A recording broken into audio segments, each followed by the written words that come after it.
Oota, mis üritus see oli? Eesti luule, aga keegi ei tohi teada sellest.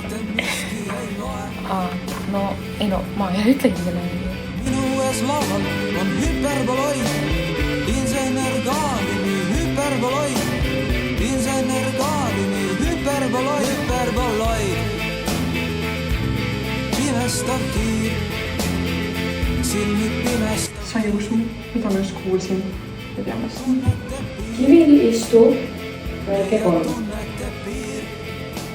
Mõtleb, miks ta üksi on. Mis on see luuletaja luule? See on, kui mõtled elule ja millelegi muule. Ai, ma seda seal. Te sobiksite meeste lava, miks ise koos viidi? Oleks lähe. Sooja mu arm, minu sooja mu arm. See on ju igatsus hüperboloid, insener Kaalini hüperboloid, insener Kaalini hüperboloid, hüperboloid. Te olete liiga intukad selle Eesti asja üle. Võtta ära! See vaesed ise endale. Sa ei näe, et me oleme kõik vaesed. Me oleme kõik vaesed. Kõik on vaesed. Mitte midagi ei muutu. Kõik on ja jääb olema. Pane oma pauk kinni! See on kõik ajutine. Sul on punks oled. Sa arvad endast. Ei ole mitte keegi! Hüperboloid, hüperboloid. Pealuuga lipp, surnud pealuuga lipp.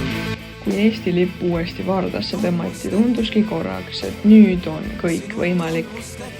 Tundus, et terve rahvas on kollektiivne, toores ja elu täis pung. Pärast kõiki neid aastaid pimedust oli lõpuks tunne, et äkki nüüd saab õitsema hakata. Aga pung ei tähenda veel õit. Ja lärmasime tänavatel ja lõhkusime vanu silte, teades, et homsest hakkab uus elu. Kuid inimesed ärkasid ikkagi samades katkistes korterites.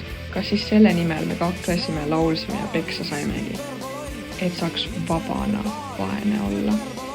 Jah, võib-olla olin ma joovastunud taas iseseisvumisest ning liiga elevil muud märgata. Asjad on veel kehvad, aga kui me siinkohal alla anname, ei jõuagi me kuhugi.